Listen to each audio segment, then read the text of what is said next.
നമ്മുടെ ഈ പ്രധാനമന്ത്രിയും ആഭ്യന്തരമന്ത്രിയും ഒന്നും യുവാക്കളുടെ ശക്തിയെക്കുറിച്ച് തിരിച്ചറിഞ്ഞിട്ടില്ല, മനസ്സിലായിട്ടില്ല. കാരണം ഈ വയസ്സന്മാർക്ക് ഈ ചെറുപ്പക്കാരെ പല കാര്യങ്ങളിലും പുച്ഛമാണ്. നമ്മുടെ ബഹുമാന്യനായ ചീഫ് ജസ്റ്റിസ് തോന്നിയ പുച്ഛമുണ്ടല്ലോ, അതാണ് അതായത് ജോലിയില്ലാത്ത യുവാക്കൾ പാറ്റകളെപ്പോലെയാണെന്നൊരു പ്രസ്താവന മെയ് 16 അദ്ദേഹം നിർദോഷമായി നടത്തി എന്ന് വേണം പറയാൻ. പക്ഷേ നിർദോഷമാണെന്ന് ഞാൻ കരുതുന്നില്ല. കാരണം അദ്ദേഹം ഇപ്പോൾ അതിനെ എക്സ്പ്ലനേഷൻ കൊടുത്തിട്ടുണ്ട്. അത് ഞാൻ വേറെ പറയാം, ഇതിനകത്ത് ഞാൻ കൂട്ടിക്കുഴയ്ക്കുന്നില്ല. അപ്പോൾ നമുക്ക് എന്തുകൊണ്ട് ധർമ്മേന്ദ്ര പ്രധാൻ രാജിവെച്ചു എന്നുള്ളതാണ് നമ്മുടെ വിഷയം. ധർമ്മേന്ദ്ര പ്രധാൻ രാജിവെക്കാനുണ്ടായ കാര്യം നമ്മുടെ ബഹുമാന്യനായ പ്രധാനമന്ത്രി നരേന്ദ്രമോദി ഉണ്ടല്ലോ, അദ്ദേഹത്തിൻ്റെ സ്ഥാനത്തിന് ചലനം വരും എന്നുള്ളത് ഒരൊറ്റ കാരണം കൊണ്ടാണ്. ഈ പ്രസ്ഥാനം ഉണ്ടായത് നമ്മളൊന്ന് ചിന്തിക്കണം. അതായത് CJP എന്നുള്ളൊരു പ്രസ്ഥാനം ഈ പറഞ്ഞല്ലോ, ഈ നമ്മുടെ ചീഫ് ജസ്റ്റിസിൻ്റെ നിർദോഷമായ ഒരു പ്രസ്താവനയിൽ നിന്ന് വന്നതാണ്, ഉടലെടുത്തതാണ്. അവിടെ ഈ സ്ട്രാറ്റജിക് കമ്മ്യൂണിക്കേഷൻ എക്സ്പെർട്ടായിട്ട് ഈ AIPക്ക് വേണ്ടി പ്രവർത്തിച്ചിരുന്ന ഒരു ചെറുപ്പക്കാരനാണ് അഭിജിത്ത് ദീപ് കെ. അദ്ദേഹം ബോസ്റ്റണിലായിരുന്നു, അവസാനം ബോസ്റ്റണിൽ വിദ്യാർത്ഥിയായിട്ടിരിക്കുകയാണ്. അവിടെ ഇരുന്നപ്പോൾ ഈ പ്രസ്താവന അദ്ദേഹം കണ്ടു കഴിഞ്ഞപ്പോൾ അദ്ദേഹത്തിൻ്റെ ഒരു വല്ലായ്മ തോന്നി, ഒരു തമാശ തോന്നി. ഈ നാട്ടിലെ യുവാക്കൾക്ക് വേണ്ടി നമുക്കൊരു കാര്യം ചെയ്യാം, എല്ലാവരും പാറ്റകളെ പോലെയാണ്, അവർക്ക് വേണ്ടി ഒരു ഗ്രൂപ്പ്, അതായത് കോക്രോച്ച് ജനതാ പാർട്ടി എന്ന് പറയുന്ന ഒരു ഗ്രൂപ്പ് ഒന്ന് ഫോം ചെയ്യാം, ഒരു പാർട്ടി ഫോം ചെയ്യുകയാണ്. അതിനകത്ത് തൊഴിലില്ലാത്ത ചെറുപ്പക്കാർ, അവരെയാണല്ലോ പറഞ്ഞേ, യുവാക്കൾ, വേറെ യാതൊരു ജോലിയില്ലാതെ അലസരായിരിക്കുന്നവർ, വീഡിയോകൾ മാത്രം ഇതിൽ ഈ സോഷ്യൽ മീഡിയയിൽ കണ്ടുകൊണ്ടിരിക്കുന്നവർ, ഇവരുടെയൊക്കെ ഒരു ഗ്രൂപ്പ് അങ്ങ് ഉണ്ടാക്കാം. കാരണം ഇത് തൊഴിലില്ലാത്തവർക്കും ഒന്നിനും കൊള്ളരാത്തവർക്കും വേണ്ടിയാണ് എന്ന് പറഞ്ഞ് തുടങ്ങിയ ഒരു പ്രസ്ഥാനമാണ് CJP. അന്ന് അത് പണ്ട് അണ്ണാ ഹസാരെ അവിടെ സത്യാഗ്രഹം അനുഷ്ഠിച്ചല്ലോ. അണ്ണാ ഹസാരെ നടത്തിയ സത്യാഗ്രഹത്തെ തുടർന്ന് AIP അവസാനം ഫോം ചെയ്തല്ലോ. അത് പിന്നെ രാഷ്ട്രീയമായിട്ട് മാറി, വെറും രാഷ്ട്രീയമായിട്ട് അങ്ങ് മാറി, വെറും രാഷ്ട്രീയമല്ല അധികാര രാഷ്ട്രീയമായിട്ട് മാറി. അത് പ്രശ്നങ്ങളായി. അതൊരു BJPയുടെ B ടീമായിട്ട് ആദ്യം പ്രവർത്തിച്ചു. അത് കഴിഞ്ഞ് പിന്നെ സ്വന്തമായിട്ട് അതിന് എക്സിസ്റ്റൻസ് ഉണ്ടാകുന്നു എന്ന് കണ്ടപ്പോൾ അതിനെ BJP വലിച്ചു കീറി നശിപ്പിച്ചു. നമ്മൾ കണ്ടതാണ്. അങ്ങനെ ഒരു പ്രസ്ഥാനം ഇതാകുമോ എന്നൊരു ഭയം ഇവിടെ ഇന്ത്യൻ നാഷണൽ കോൺഗ്രസിനുണ്ടായിരുന്നു. അതുകൊണ്ട് കോൺഗ്രസ് ആദ്യം ഇതിനോടൊപ്പം നിന്നില്ല. അത് ബുദ്ധിപരമായ ഒരു സ്ട്രാറ്റജി തന്നെയാണ് അവരുടെ. നോക്കി എന്താണ് ഇതിൻ്റെ കാര്യം എന്ന് നോക്കി പഠിച്ചു. മാത്രമല്ല ഇതിനകത്ത് കയറി ഇടപെട്ട് കഴിഞ്ഞാൽ ആദ്യം ഉണ്ടല്ലോ, ഇടപെട്ട് കഴിഞ്ഞാൽ പ്രശ്നം ഗുരുതരമാവും. മാത്രമല്ല BJPക്ക് ഒരു സ്റ്റാൻഡ് എടുക്കാം, കേന്ദ്ര ഗവൺമെൻറ്റിന് പറയാം, ഇവിടുത്തെ ഗവൺമെൻറ്റിനെ മറിച്ചിടാൻ, ടോർപ്പഡോ ചെയ്യാൻ വേണ്ടി കോൺഗ്രസ് ഇറങ്ങിയേക്കുന്നെന്ന് പറയാം.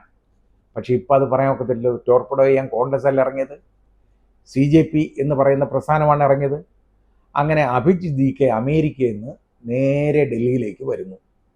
വന്നു കഴിഞ്ഞ് വലിയ സ്വീകരണമായിരുന്നു അഭിജിത്ത് ദീപ് കെക്ക്. സ്വീകരണം, പോലീസും സ്വീകരണം ഒരുക്കി.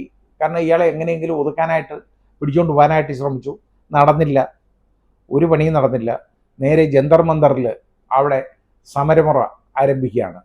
ഐതിഹാസികമായ 35 ദിവസത്തെ സമരം. ഈ സമരത്തിനെ അടിച്ചൊതുക്കാൻ നോക്കി.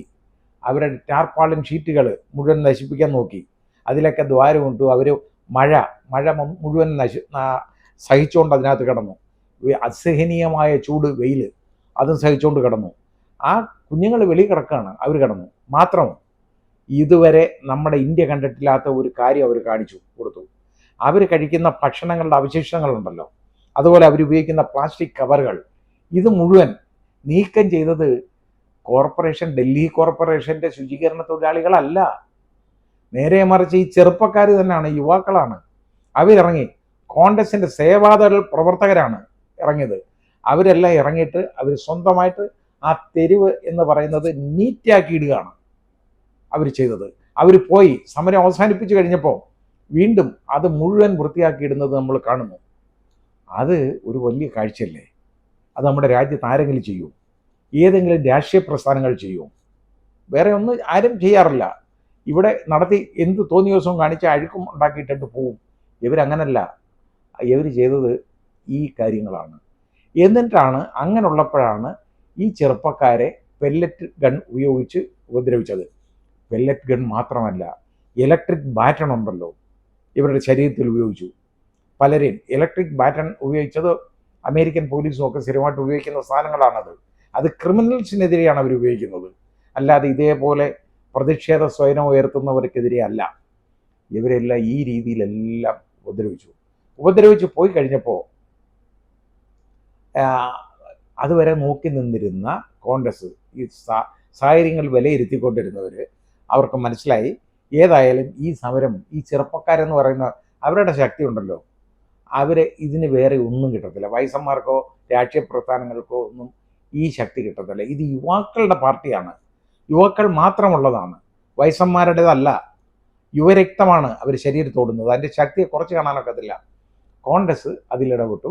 രാഹുൽ ഗാന്ധി വെളിയിലേക്ക് ഇറങ്ങി വന്നു. ഇവരോടൊപ്പം ഇവർക്ക് വേണ്ടി ഐക്യദാർഢ്യം പ്രഖ്യാപിച്ച് സമരം തുടങ്ങി. അതിൻ്റെ ആ ഒരു അടുത്ത സമരമുറ അത് നരേന്ദ്രമോദി ഉലച്ച ഒരു കാര്യമാണ്. ഈ രാജ്യത്തെ പ്രതിപക്ഷ എം പിമാരെന്ന് പറയുന്ന പണ്ടത്തോലൊന്നും അല്ല. ഏതാണ്ട് 213 പേര്, 453 പേരിൽ ഏതാണ്ട് 230ഓളം ആളുകളുണ്ട്. അവരിറങ്ങി മുഖ്യമന്ത്രിമാരുണ്ട് അവരോടൊപ്പം. എല്ലാവരും കൂടെ വന്നിട്ട് പ്രധാനമന്ത്രിയുടെ വസതിക്ക് മുമ്പ് ഇങ്ങനെ ഒരു സംഭവം ഉണ്ടായിട്ടില്ല. അതിന് ഒരുപാട് പേര് കുറ്റം പറയുന്നു. പ്രധാനമന്ത്രി എന്ന് പറഞ്ഞാൽ ആരാ? എല്ലാവരെയും പോലെ, എല്ലാ എം പിമാരെയും പോലെ തിരഞ്ഞെടുക്കപ്പെട്ട ഒരു എം പി. അത് പ്രോപ്പറായിട്ട് തിരഞ്ഞെടുക്കപ്പെട്ടോ ഇല്ലയോ എന്നുള്ളതിനെ കുറിച്ചൊന്നും ഞാൻ പറയുന്നില്ല. ഒരുപാട് അഭ്യൂഹങ്ങളും ആക്ഷേപങ്ങളും ഒക്കെ അതിനെക്കുറിച്ച് വരുന്നുണ്ട്, അതിനെനിക്ക് പറയാനില്ല. പക്ഷേ അദ്ദേഹം അങ്ങേയറ്റം അതല്ലേ ഉള്ളൂ. പിന്നെ മോർ ഈക്വൽ ദാൻ, അതായത് all are equals but he's more equal എന്ന് പറയുന്നത് അദ്ദേഹം ഇന്ത്യയുടെ പ്രധാനമന്ത്രിയാണ്. അതാണ് കാര്യം. അവിടെ അതിസുരക്ഷാ മേഖല എന്നൊക്കെ പറയും, ശരിയാണ്. അതിസുരക്ഷാ മേഖലയിൽ കയറി അനങ്ങാതിരുന്നാൽ മതിയല്ലോ, എന്നിട്ട് അവിടെ ഇരുന്നുകൊണ്ട് ഉത്തരവ് കൊടുത്താൽ മതിയല്ലോ ഇവിടെ എല്ലാവരെയും അടിച്ച് നശിപ്പിച്ചേക്കാൻ. ഏതായാലും ശരി, ഇപ്പോൾ ഈ പെല്ലറ്റുകളൊക്കെ ധരിച്ചുണ്ടല്ലോ, അത് ഏറ്റ ഒരു 19കാരൻ്റെ കാഴ്ചശക്തി നഷ്ടപ്പെട്ടു, കണ്ണിൽ തറച്ചിട്ട്. അതാ കാര്യം. ഇതേപോലെ ഇനി പുറത്തോട്ട് വരാനിരിക്കുന്നേ ഉള്ളൂ. രാഹുൽ ഗാന്ധി എടുത്ത് കാണിച്ചല്ലോ ഒരു ചെറുപ്പക്കാരൻ ദേഹം മുഴുവൻ, ശരീരം മുഴുവൻ പെല്ലറ്റുകളാൽ വികൃതമായത്. ഇത് പെല്ലറ്റുകൾ ഉപയോഗിച്ചിട്ടില്ല എന്ന് പറയാൻ പറ്റുമോ? പെല്ലറ്റ് ഗൺ ഉപയോഗിച്ചതിൻ്റെ തെളിവുണ്ട്. അതിനൊക്കെ ശരിയായ അന്വേഷണം നടക്കണം. അതാണ് വേണ്ടത്. അത് നടക്കും എന്നൊന്നും നമുക്ക് പ്രതീക്ഷിക്കാനൊക്കത്തില്ല. അപ്പോൾ രണ്ടാമത്തെ കാരണം ഞാൻ പറഞ്ഞത് ഇതാണ്, എം പിമാരുടെ ഒരിക്കലും കണ്ടിട്ടില്ലാത്ത പ്രതിഷേധം. ജന്തർ മന്ദറിലല്ല ഉണ്ടായത്, പ്രധാനമന്ത്രിയുടെ വസതിക്ക് മുമ്പിലായിട്ടുണ്ടായ പ്രതിഷേധം. അവരുടെ ബസ്സുകളൊക്കെ തടഞ്ഞെങ്കിൽ പോലും അവർ എല്ലാ വേലിക്കെട്ടുകളും ചാടിക്കടന്ന് അവരവിടെ വന്നു പ്രതിഷേധം നടത്തി. ആ പ്രതിഷേധ സ്വരമുണ്ടല്ലോ, വളരെ വലിയ പ്രതിഷേധ സ്വരമായി ശബ്ദമായിട്ട് മാറി. പിന്നെ ഇതുമല്ല കാരണം. ഏറ്റവും വലിയ കാരണം അഭിജിത്ത് ദീപ്കയുടെ ഒരു പ്രസ്താവനയാണ്. അതായത് നരേന്ദ്രമോദി, നിങ്ങൾ ധർമ്മേന്ദ്ര പ്രധാനെ രാജിവെക്കാൻ സമ്മതിക്കുന്നില്ല, അയാളുടെ രാജി ചോദിച്ചു വാങ്ങുന്നില്ലെങ്കിൽ ഞങ്ങൾക്ക് നിങ്ങളെ അവിടുന്ന് മാറ്റാനായിട്ട് ഞങ്ങൾക്ക് സമരം ചെയ്യേണ്ടി വരും എന്ന് പറഞ്ഞു. അതൊരു വലിയ പ്രശ്നമല്ലേ? പ്രധാനമന്ത്രി ആലോചിക്കും, എങ്ങനെയായാലും ആ സ്ഥാനം വളരെ വലുതല്ലേ, അദ്ദേഹത്തിന് ഇങ്ങനെ പറന്നു കിടക്കണമല്ലോ എല്ലാ രാജ്യത്തും, ഇവിടുത്തെ കാര്യങ്ങൾ നോക്കാൻ പറ്റുന്നില്ലെങ്കിലും. അങ്ങനെയുള്ളപ്പോൾ അദ്ദേഹം നോക്കിയപ്പം ഇത് വലിയ പ്രശ്നമാണ്, ഗുരുതരമായ പ്രശ്നമാണ്. കാരണം അദ്ദേഹത്തിൻ്റെ രാജി ആവശ്യപ്പെട്ടുകൊണ്ട് സമരം ചെയ്താൽ, പ്രതിഷേധിച്ചാൽ, അവരെ അടുപ്പിച്ചാലുണ്ടല്ലോ ഇന്റർനാഷണൽ കമ്മ്യൂണിറ്റി നോക്കിയിരിക്കത്തില്ലേ, ആരൊക്കെ കാണും? അത് നരേന്ദ്രമോദിക്ക് താങ്ങാൻ ഒക്കുന്ന ഒരു കാര്യമല്ല. അതുകൊണ്ട് മാത്രമാണ് യഥാർത്ഥത്തിൽ ഈ രാജി.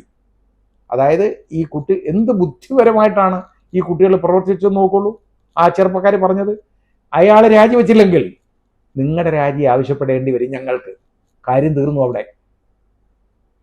ഇദ്ദേഹത്തിൻ്റെ രാജി ആവശ്യപ്പെടാൻ പോയി കഴിഞ്ഞാൽ കാര്യം പ്രശ്നമായല്ലോ. ഏതായാലും തീർന്നു. അതാണ് യഥാർത്ഥത്തിൽ ധർമ്മേന്ദ്ര പ്രധാൻ്റെ രാജിക്ക് കാരണം, അല്ലാതെ മറ്റൊന്നുമല്ല. രാജിവെപ്പിക്കേണ്ടതായിട്ട് വന്നു. ഇല്ലെങ്കിൽ പ്രധാനമന്ത്രിയുടെ സീറ്റ് അവിടെ കാണത്തില്ല. ഈ യുവ ശക്തിയുടെ മരവെള്ളപ്പാച്ചിലുണ്ടല്ലോ, ആ പാച്ചിലിൽ പ്രധാനമന്ത്രി ഒലിച്ചു പോകും എന്ന് മനസ്സിലായി. അതാണ് കാരണം രാജിക്ക്, വേറൊന്നുമല്ല.